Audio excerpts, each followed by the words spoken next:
पाहताय JB TV news. बातमीत सत्यता हीच आमची ओळख। नाशिक विभागीय युवा महोत्सवाचं उद्घाटन संपन्न। क्रीडा व युवक सेवा संचालनालय पुणे, उपसंचालक क्रीडा व युवा सेवा नाशिक विभाग तसेच जिल्हा क्रीडा अधिकारी कार्यालय धुळे यांच्या संयुक्त विद्यमाने नाशिक विभागीय युवा महोत्सवाचं उद्घाटन हिरे भवन इथं जिल्हा परिषदेचे मुख्य कार्यकारी अधिकारी अजित शेख यांच्या हस्ते करण्यात आले। विभागस्तरीय महोत्सव नाशिक, जळगाव, धुळे व नंदुरबार जिल्ह्यातील 15 ते 29 वर्ष वयोगटातील जिल्हास्तरीय प्रथम क्रमांक मिळवणारे युवक युवतींनी सहभाग घेतला होता। या महोत्सवात सांस्कृतिक कार्यक्रम, लोकनृत्य, लोकगीत, वक्तृत्व स्पर्धा, कथा लेखन, चित्रकला, कविता लेखन तसेच नवोपक्रम तसेच विभाग अंतर्गत विज्ञान प्रदर्शनाचे देखील आयोजन करण्यात आले होते।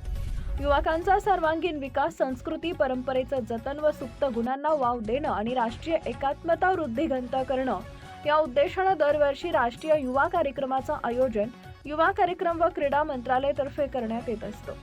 त्याचप्रमाणे विभाग स्तरावरील प्रथम क्रमांक येणाऱ्या विजेत्यांना राज्यस्तरावर सहभागी देखील होता येणार आहे। मुख्य संपादक जतीन बोरसे। आपण सर्व या ठिकाणचे जे पार्टिसिपंट्स आहेत, आपल्या प्रत्येकाच्या जिल्ह्यामध्ये ह्या स्पर्धा झालेल्या आहेत आणि या स्पर्धेमध्ये आपण त्या ठिकाणी प्रावीण्य मिळवलेलं आहे आणि प्रत्येक जिल्ह्यातून जे वेगवेगळ्या इव्हेंट्समध्ये ज्यांनी प्रावीण्य मिळवलेलं आहे, ज्यांनी पहिला क्रमांक मिळवला, दुसरा मिळवला, तिसरा क्रमांक मिळवला, अशा पार्टिसिपंट्सच्या स्पर्धा या ठिकाणी आयोजित करण्यात आलेल्या आहेत।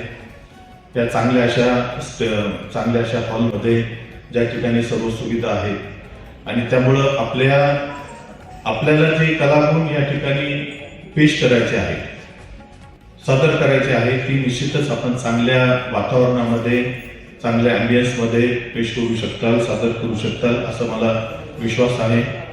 या ठिकाणी परीक्षक मंडळीचं सुद्धा आपण आता त्यांचा सत्कार केला।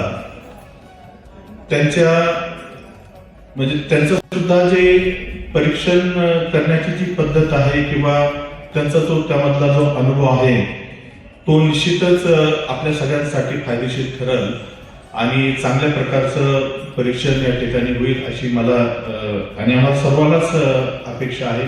आपल्या परिसरातील महत्त्वाच्या बातम्या पाहण्यासाठी आजच आमच्या जेबी टीव्ही न्यूज चॅनलला YouTube वर सबस्क्राईब करा आणि बेल आयकॉन प्रेस करा।